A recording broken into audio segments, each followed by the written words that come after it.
ಇವತ್ತು ಆಯುಷ್ ಹಬ್ಬ 2026. ಇವತ್ತು ಈ ಕಾರ್ಯಕ್ರಮದಲ್ಲಿ ಆಯುಷ್ ಹಬ್ಬದ ವತಿಯಿಂದ ನಡೆಯುವ ವಿವಿಧ ಕಾರ್ಯಕ್ರಮಗಳು, ಆಯುಷ್ ಆರೋಗ್ಯ ಸಂಭ್ರಮ, ಹಿರಿಯ ನಾಗರಿಕರಿಗೆ ಸಂತೃಪ್ತ ಜೀವನ ಸಂಧ್ಯಾ, ಆರೋಗ್ಯ ಆಹಾರ ಹಬ್ಬ ಮತ್ತು ಹೃದಯ ತಪಾಸಣೆ, ಇದರ ಬಗ್ಗೆ ಮಾಹಿತಿಯನ್ನು ನಾವಿವತ್ತು ಈ ಪತ್ರಿಕಾಗೋಷ್ಠಿಯಲ್ಲಿ ಕೊಡ್ಲಿಕ್ಕಿದ್ದೇವೆ. ಈ ವಿಶೇಷವಾದ ಒಂದು ಕಾರ್ಯಕ್ರಮದಲ್ಲಿ ನಾವು ಬೇರೆ ಬೇರೆ ಕಾರ್ಯಕ್ರಮಗಳನ್ನು ನಾವು ಮಾಡ್ತಾ ಇದ್ದೇವೆ. ಆ ಕಾರ್ಯಕ್ರಮಗಳಲ್ಲಿ ಮುಖ್ಯವಾದಂತಹ ಒಂದು 4 ಕಾರ್ಯಕ್ರಮಗಳ ಬಗ್ಗೆ ಒಂದು ವಿಶೇಷವಾದ ಏನು ಮಾಡ್ತೇವೆ ಅಂತ ಹೇಳೋದನ್ನು ಇವತ್ತು ನಾವು ಪತ್ರಿಕಾಗೋಷ್ಠಿ ಕರೆದಿದ್ದೇವೆ. ಮುಖ್ಯವಾಗಿ ನಮ್ಮ ಹೃದಯ ಆರೋಗ್ಯ ಸಂಭ್ರಮ ಅಂತ ಹೇಳುವಂತ ಒಂದು ವಿಶೇಷವಾದ ಕಾರ್ಯಕ್ರಮ. ಈ ಕಾರ್ಯಕ್ರಮದ ಬಗ್ಗೆ ನಾವು ಏನ್ ಮಾಡ್ತೇವೆ, ಏನು ಅಲ್ಲಿ ವ್ಯವಸ್ಥೆಗಳು ಮಾಡ್ತೇವೆ ಅಂತ ಹೇಳಿ ನಮ್ಮ ಯೆನಪೋಯ ಆಯುರ್ವೇದ ಮೆಡಿಕಲ್ ಕಾಲೇಜಿನ ಪ್ರಾಂಶುಪಾಲರಾಗಿರುವಂತಹ ಡಾಕ್ಟರ್ ಗುರುರಾಜ್ ಅವರು ಹೇಳಬೇಕಾಗಿ ಕೇಳ್ಕೊತಿದ್ದೇನೆ. ಇದೇ ಬರುವ ಜನವರಿ 31 ಹಾಗೂ ಫೆಬ್ರವರಿ 1ರಂದು ಆಯುಷ್ ಹಬ್ಬ 2026 ಪ್ರಯುಕ್ತ ನಾವು ಕಾರ್ಯಕ್ರಮಗಳನ್ನು ಹಮ್ಮಿಕೊಳ್ತಾ ಇದ್ದೇವೆ. ಇದರಲ್ಲಿ ಒಂದು ಪ್ರಮುಖ ಕಾರ್ಯಕ್ರಮವಾಗಿ ಹೃದಯ ಆರೋಗ್ಯ ಸಂಭ್ರಮ ಅಂತ ಹೇಳಿ ನಾವು ನಡೆಸಿಕೊಳ್ತಾ ಇದ್ದೇವೆ. ಇದರಲ್ಲಿ ಆಯುಷ್ ಹಬ್ಬ ಇದರ ಪ್ರಯುಕ್ತವಾಗಿ TMFI ಕನ್ವೆನ್ಷನ್ ನ ಹಾಲ್ನ ಒಂದು ಭಾಗದಲ್ಲಿ ಆಯುಷ್ ಫಾರ್ ಹೆಲ್ದಿ ಹಾರ್ಟ್ ಎಂಬ ಧ್ಯೇಯ ವಾಕ್ಯದಡಿ ನಾವು ಮೊದಲೇ ರಿಜಿಸ್ಟ್ರೇಷನ್ ಮಾಡಿದಂತಹ ಸರಿಸುಮಾರು 2,000ದಷ್ಟು ಮಂದಿಯ ಹೃದಯ ತಪಾಸಣೆ ಹಾಗೂ ಸೂಕ್ತ ಸಲಹೆಯನ್ನು ನೀಡುವಂತಹ ಒಂದು ಕಾರ್ಯಕ್ರಮವನ್ನು ಹಮ್ಮಿಕೊಂಡಿದ್ದೇವೆ. ತಪಾಸಣೆಯೊಂದಿಗೆ ಆಯುಷ್ ವೈದ್ಯರ ಮುಖಾಂತರ ಆಹಾರ ಪದ್ಧತಿ ಇರ್ಬೋದು, ಜೀವನ ಶೈಲಿ ಇರ್ಬೋದು, ಅಥವಾ ಅನೇಕ ಚಿಕಿತ್ಸಾ ಉಪಾಯಗಳನ್ನು ಕೂಡ ನಾವು ಈ ಕಾರ್ಯಕ್ರಮದಲ್ಲಿ ಜನರಿಗೆ ಮಾರ್ಗದರ್ಶನವನ್ನು ನೀಡಲಿಕ್ಕೆ ಇಷ್ಟಪಡ್ತಾ ಇದ್ದೇವೆ. ಯೆನಪೋಯ ಆಯುರ್ವೇದ ಮಹಾವಿದ್ಯಾಲಯ ಹಾಗೂ ಯೆನಪೋಯ ವೈದ್ಯಕೀಯ ಮಹಾವಿದ್ಯಾಲಯದ ತಜ್ಞ ವೈದ್ಯರು ಅವತ್ತು ನಮ್ಮ ಸೇವೆಗೆ ಲಭ್ಯರಿರುತ್ತಾರೆ.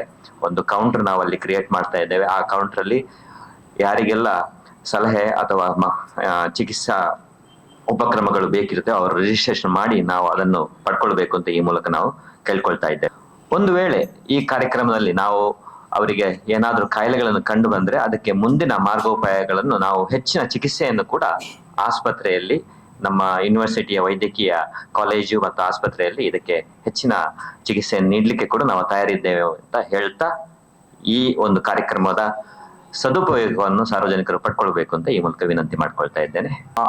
ಆರೋಗ್ಯ ಆಹಾರ ಹಬ್ಬ ಅಂತ ಹೇಳಿ ಅಥವಾ ಫುಡ್ ಫೆಸ್ಟ್, ಇಲ್ಲಿ ಮುಖ್ಯವಾಗಿ ಆಯುರ್ವೇದ ಮತ್ತೆ ನ್ಯಾಚುರೋಪತಿ ಕಾನ್ಸೆಪ್ಟ್ ಅಲ್ಲಿ ಮಾಡಿದಂತಹ ಬೇರೆ ಬೇರೆ ಆಹಾರಗಳನ್ನು ಪ್ರದರ್ಶನ ಮತ್ತೆ ಮಾರಾಟ ಮಾಡುವಂತಹ ಒಂದು ವಿಶೇಷವಾದ ಒಂದು ಕಾರ್ಯಕ್ರಮ ಮಾಡ್ತಾ ಇದ್ದೇವೆ.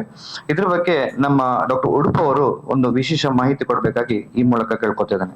ಎಲ್ಲರಿಗೂ ವಂದಿಸುತ್ತಾ, ಆಯುರ್ವೇದದ ಆಹಾರ ಅಂದ್ರೆ ಹೆಚ್ಚಾಗಿ ಉಪ್ಪು, ಹುಳಿ, ಖಾರ, ಸಿಹಿ ಯಾವುದೂ ಇಲ್ಲದ ಸಪ್ಪೆ ಆಹಾರ ಅಂತ ಸಾಮಾನ್ಯವಾದ ಒಂದು ನಂಬಿಕೆ ಅಥವಾ ತಿಳುವಳಿಕೆ. ಇದಕ್ಕೂ ಮಿಗಿಲಾಗಿ ಆಯುರ್ವೇದದಲ್ಲಿ ಷಡ್ರಸೋಪೇತ ಆಹಾರ ಅಂತ ಒಂದು ವಿವರಣೆ ಬರುತ್ತೆ. ಉಪ್ಪು, ಹುಳಿ, ಸಿಹಿ, ಖಾರ ಎಲ್ಲ ಇರುವಂತಹ, ನಾಲಿಗೆಗೆ ಹಾಗೂ ದೇಹಕ್ಕೆ ಒಗ್ಗುವಂತಹ ಆಹಾರವನ್ನ ತುಂಬಾ ಸೊಗಸಾಗಿ ವಿವರಿಸಿದ್ದಾರೆ. ಬಹಳಷ್ಟು ಮಂದಿಗೆ ಇದರ ಬಗ್ಗೆ ಮಾಹಿತಿ ಇಲ್ಲ ಅಥವಾ ಅದನ್ನು ತೆಗೆದುಕೊಂಡ್ರೆ ದೇಹಕ್ಕೆ ಒಳ್ಳೆಯದನ್ನುವಂತ ತಿಳುವಳಿಕೆ ಇಲ್ಲ. ಇದನ್ನು ಹೋಗಲಾಡಿಸಲು ನಾವು ಆಯುರ್ವೇದ ಗ್ರಂಥಗಳು ಸುಮಾರು 15ನೇ ಶತಮಾನದಿಂದ ಹಿಡಿದು 17ನೇ ಶತಮಾನದವರೆಗೆ ಬರೆದಂತಹ ಕನ್ನಡದಲ್ಲಿ ಮತ್ತು ಸಂಸ್ಕೃತದಲ್ಲಿ ಬರೆದ ಆಯುರ್ವೇದ ಆಹಾರದ ವಿವರಣೆಗಳು, ಅದನ್ನು ತೆಗೆದುಕೊಂಡು ಆಹಾರವನ್ನು ತಯಾರಿಸಲಾಗತ್ತೆ. ಅದನ್ನು ತಿಂದ್ರೆ ಏನೆಲ್ಲ ಪ್ರಯೋಜನ ಅದನ್ನು ಸಹ ಅದರಲ್ಲಿ ಬರೆದಿರ್ತಾರೆ. ಆಹಾರದಲ್ಲಿ ಆಯುರ್ವೇದ ಅಂದರೆ ಏನು ಅನ್ನೋ ಬಗ್ಗೆ ತಿಳಿಸಲಾಗತ್ತೆ. ನಿಮ್ಮ ದೇಹಕ್ಕೆ, ನಿಮ್ಮ ಸಂದರ್ಭಕ್ಕೆ, ನಿಮ್ಮ ಸೀಸನ್ನಿಗೆ, ನೀವು ಇರುವ ಸ್ಥಳಕ್ಕೆ ಯಾವುದು ಬೇಕು ಅನ್ನುವ ಬಗ್ಗೆ ನಾವು ಅಲ್ಲಿ ತಿಳಿ ಹೇಳುವ ಪ್ರಯತ್ನವನ್ನು ಮಾಡುತ್ತೇವೆ.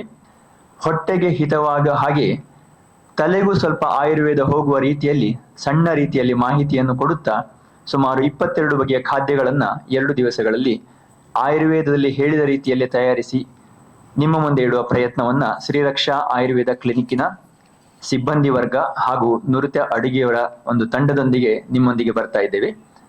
ತಾವೆಲ್ಲರೂ ಅದನ್ನು ಸವಿದು ಅದರ ರುಚಿಯನ್ನು ನೋಡಿ ಆಸ್ವಾದಿಸಬೇಕಾಗಿ ಕೇಳ್ಕೊಳ್ತಾ ಇದ್ದೇನೆ.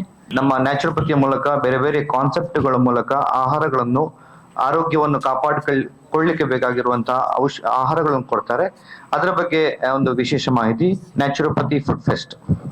ಸೊ ನ್ಯಾಚುರೋಪತಿ ಅಂದ್ರೆ ಏನು ಅಂತ ಈಗ ಎಲ್ರಿಗೂ ಐಡಿಯಾ ಇರುತ್ತೆ. ಸೊ ನ್ಯಾಚುರೋಪತಿದು ಮೇನ್ ತತ್ವ ಏನು ಅಂತ ಹೇಳಿದ್ರೆ, ನಾವು ಯಾವುದೇ ರೀತಿಯಾದಂತಹ ಮೆಡಿಸಿನ್ಗಳನ್ನು ಯೂಸ್ ಮಾಡುದಿಲ್ಲ.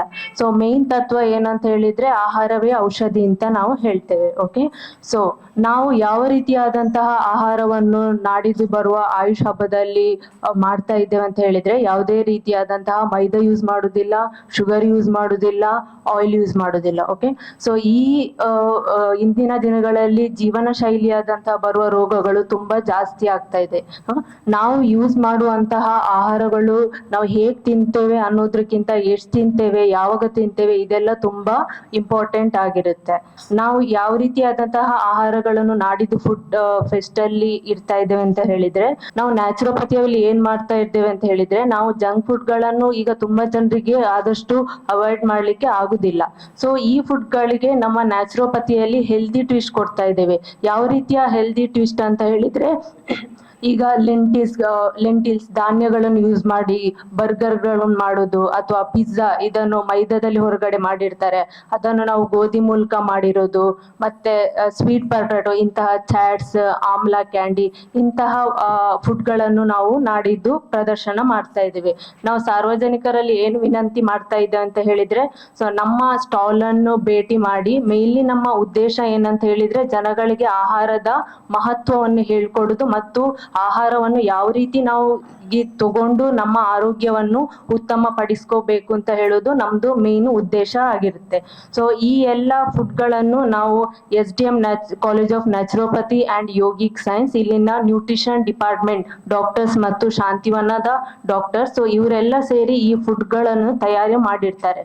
ಸೊ ಎಲ್ರೂ ಬಂದು ನಮ್ಮ ನ್ಯಾಚುರೋಪತಿ ಸ್ಟಾಲ್ ಅನ್ನು ವಿಸಿಟ್ ಮಾಡಿ ಬೆನಿಫಿಟ್ಗಳನ್ನು ತಗೋಬೇಕು ಅಂತ ಕೇಳ್ಕೊಳ್ತಾ ಇದ್ದೇನೆ. ನಮ್ಮಲ್ಲಿ ಒಂದು ವಿಶೇಷವಾದ ಕಾರ್ಯಕ್ರಮ ಮಾಡ್ತಾ ಇದ್ದೇವೆ, ಅದುವೇ ಸ್ವದೇಶಿ ಸಾವಯವ ಸಂತೆ. ಇದರ ಬಗ್ಗೆ ಒಂದು ವಿಶೇಷ ಮಾಹಿತಿ ಕೊಡಬೇಕಾಗಿ ಗೋಪಾಲಕೃಷ್ಣ ಅವರ ಕೇಳ್ಕೊತಿದ್ದಾರೆ. ನಮಸ್ಕಾರ. ನಮ್ಮ ಈ ಆಯುಷ್ ಹಬ್ಬದಲ್ಲಿ ವಿಶೇಷವಾಗಿ ನಮ್ಮ ಭಾರತೀಯ ವೈದ್ಯಕೀಯ ಪದ್ಧತಿಗಳ ವಿವಿಧ ಆಯಾಮಗಳನ್ನ ನಮ್ಮ ಜನರಿಗೆ, ಸಾರ್ವಜನಿಕರಿಗೆ ಪರಿಚಯಿಸಬೇಕು ಎಂಬ ಉದ್ದೇಶವನ್ನು ನಾವು ಇಟ್ಕೊಂಡಿದ್ದೇವೆ. ಆ ಉದ್ದೇಶದಿಂದ ನಾವು ಈ ನಮ್ಮ ಆಯುಷ್ ಹಬ್ಬದಲ್ಲಿ ವಿವಿಧ ರೀತಿಯ ಕಾರ್ಯಕ್ರಮಗಳನ್ನು ಹಮ್ಮಿಕೊಂಡಿದ್ದೇವೆ. ಅದಕ್ಕೆ ಬೇಕಾದ ಎಲ್ಲ ತಯಾರಿಗಳನ್ನು ಈಗಾಗಲೇ ಮಾಡಿಕೊಂಡಿದ್ದೇವೆ. ಸಾವಯವ ಹಬ್ಬ, ಆರ್ಗ್ಯಾನಿಕ್ ಫೆಸ್ಟ್ ಅಂತ, ಇದರ ಬಗ್ಗೆ ಈಗ ಜನರಲ್ಲಿ ಹೆಚ್ಚೆಚ್ಚು ಜಾಗೃತಿ ಮೂಡ್ತಾ ಇದೆ. ಸಾವಯವ ಉತ್ಪನ್ನಗಳಿಂದ ನಮಗೆ ಯಾವ ರೀತಿಯ ಪ್ರಯೋಜನ ಆಗ್ತದೆ, ಸ್ವದೇಶಿ ಆಹಾರ ಮತ್ತು ಆ ಸ್ವದೇಶಿ ವಸ್ತುಗಳ ಉಪಯೋಗದಿಂದ ನಮ್ಮ ಜೀವನದಲ್ಲಿ ಯಾವ ರೀತಿಯ ಪ್ರಯೋಜನ ಆಗ್ತದೆ ಎಂಬ ವಿಚಾರದಲ್ಲಿ ಈಗಾಗಲೇ ಸಾಕಷ್ಟು ಜನಜಾಗೃತಿ ಮೂಡಿದ ಹಾಗೆ ಇದೆ. ಇಂತಹ ಸಾವಯವ ಹಬ್ಬಗಳು ಅನೇಕ ಕಡೆಗಳಲ್ಲಿ ಆಗುವುದನ್ನು ನಾವು ನೋಡ್ತಾ ಇದ್ದೇವೆ. ಅಂತಹ ಒಂದು ಸಾವಯವ ಹಬ್ಬವನ್ನ ನಾವು ನಮ್ಮ ಆಯುಷ್ ಹಬ್ಬದಲ್ಲಿ ಇನ್ಕ್ಲೂಡ್ ಮಾಡಿಕೊಂಡೆವು. ಸುಮಾರು 60ರಿಂದ 70ರಷ್ಟು ಮಳಿಗೆಗಳು ಈ ಸಾವಯವ ಸಂತೆಯಲ್ಲಿ ಇದಾವೆ. ಇದರಲ್ಲಿ ವಿವಿಧ ರೀತಿಯ ಆರ್ಗ್ಯಾನಿಕ್ ಉತ್ಪನ್ನಗಳು, ಆಹಾರ ಉತ್ಪನ್ನಗಳು, ಅದೇ ರೀತಿ ಸ್ವದೇಶಿ ಗುಡಿ ಕೈಗಾರಿಕೆ ಮುಂತಾದ ಎಲ್ಲಾ ವಸ್ತುಗಳು ನಮ್ಗೆ ಅಲ್ಲಿ ಲಭ್ಯ ಇರ್ತದೆ. ಜನರು ಅದನ್ನು ನೋಡ್ಬಹುದು, ಅದನ್ನು ಖರೀದಿಸಬಹುದು. ಅದೇ ರೀತಿ ನಮ್ಮ ಈ ಒಂದು ಹಬ್ಬದಲ್ಲಿ ವಿಶೇಷವಾದ ಒಂದು ಕಾರ್ಯಕ್ರಮ, ಹಿರಿಯ ನಾಗರಿಕರಿಗಾಗಿ ಸಂತೃಪ್ತ ಜೀವನ ಸಂತೆ ಅಂತ ಹೇಳುವಂತಹ ಒಂದು ವಿಶೇಷ ಕಾರ್ಯಕ್ರಮ ಮಾಡ್ತಾ ಇದ್ದೇವೆ. ಮುಖ್ಯವಾಗಿ ಓಲ್ಡ್ ಏಜ್ ಅಲ್ಲಿ ಬರುವಂತಹ ಕಾಯಿಲೆಗಳು, ಅದನ್ನು ಹೇಗೆ ನಾವು ಮ್ಯಾನೇಜ್ ಮಾಡ್ಬೋದು, ಹೇಗೆ ಪ್ರಿವೆಂಟ್ ಮಾಡ್ಬೋದು, ಸೈಕಲಾಜಿಕಲಿ ಹೇಗೆ ಇನ್ಸೆಕ್ಯೂರಿಟಿ ಏನು ಓಲ್ಡ್ ಏಜ್ ಅಲ್ಲಿ ಬರ್ತದೆ ಅವರನ್ನು ಹೇಗೆ ಮ್ಯಾನೇಜ್ ಮಾಡ್ಬೋದು ಅಂತ ಹೇಳುವಂತ ಒಂದು ವಿಶೇಷವಾದ ಒಂದು ಕಾರ್ಯಕ್ರಮ, ಅದುವೇ ಸಂತೃಪ್ತ ಜೀವನ ಸಂಧ್ಯಾ ಅಂತ ಹೇಳುವಂತ ಕಾರ್ಯಕ್ರಮ. ಮುಖ್ಯವಾಗಿ ಹಿರಿಯ ನಾಗರಿಕರಿಗೋಸ್ಕರ ಮಾಡಿರುವಂತಹ ಈ ಕಾರ್ಯಕ್ರಮದಲ್ಲಿ ಅವರಿಗೆ ಬೇರೆ ಬೇರೆ ಕಿಟ್ಗಳನ್ನು ಕೊಡುವಂಥದ್ದು ಇರ್ಬೋದು, ಅವರಿಗೆ ಸಹಾಯ ಜೀವನ ಹೇಗೆ ನಾವು ಮಾಡ್ಬೋದು ಅಂತ ಹೇಳುವಂತ ಒಂದು ವಿಶೇಷವಾದ ಸಲಹೆ ಸೂಚನೆಗಳನ್ನು ಕೊಡುವಂತ ಒಂದು ಕಾರ್ಯಕ್ರಮ ನಡೀತಾ ಇದೆ. ಅದಕ್ಕೆ ಮುಖ್ಯವಾಗಿ ಹಿರಿಯರು, ಓಲ್ಡ್ ಏಜ್ ಆದವರು ಖಂಡಿತವಾಗಿ ಬಂದು ಅದರ ಪ್ರಯೋಜನ ಪಡ್ಕೊಳ್ಬೇಕಾಗಿಂತ ಈ ಮೂಲಕ ಕೇಳ್ಕೊತಿದ್ದೇನೆ. ಈ ಎಲ್ಲ ಕಾರ್ಯಕ್ರಮ ಜನವರಿ 31 ಮತ್ತು 1ನೇ ತಾರೀಕಿಗೆ TMA ಪೈ ಸಭಾಂಗಣದಲ್ಲಿ ನಡೀಲಿಕ್ಕಿದೆ. ಮುಖ್ಯವಾಗಿ ಆಯುಷ್ ಹಬ್ಬ ಸಮಿತಿ 2026 ಇವರು ಆಯೋಜಕರು ಮುಖ್ಯವಾಗಿ.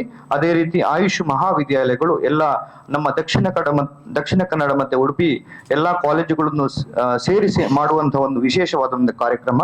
ಅದೇ ರೀತಿ ವೃತ್ತಿನಿರತ ಆಯುಷ್ ವೈದ್ಯರು ನಮ್ಮ ದಕ್ಷಿಣ ಕನ್ನಡ ಮತ್ತೆ ಉಡುಪಿಯ ವಿವಿಧ ಆಯುಷ್ ಸಂಘಟನೆಗಳು, ಸಂಸ್ಥೆಗಳು ಎಲ್ಲರೂ ಸೇರಿ ಮಾಡುವಂತಹ, ನಾವೇ ಎಲ್ಲ ಒಂದು ಕಮಿಟಿಗಳನ್ನು ಮಾಡಿಕೊಂಡು ಮಾಡುವಂತಹ ಒಂದು ವಿಶೇಷವಾದ ಕಾರ್ಯಕ್ರಮ.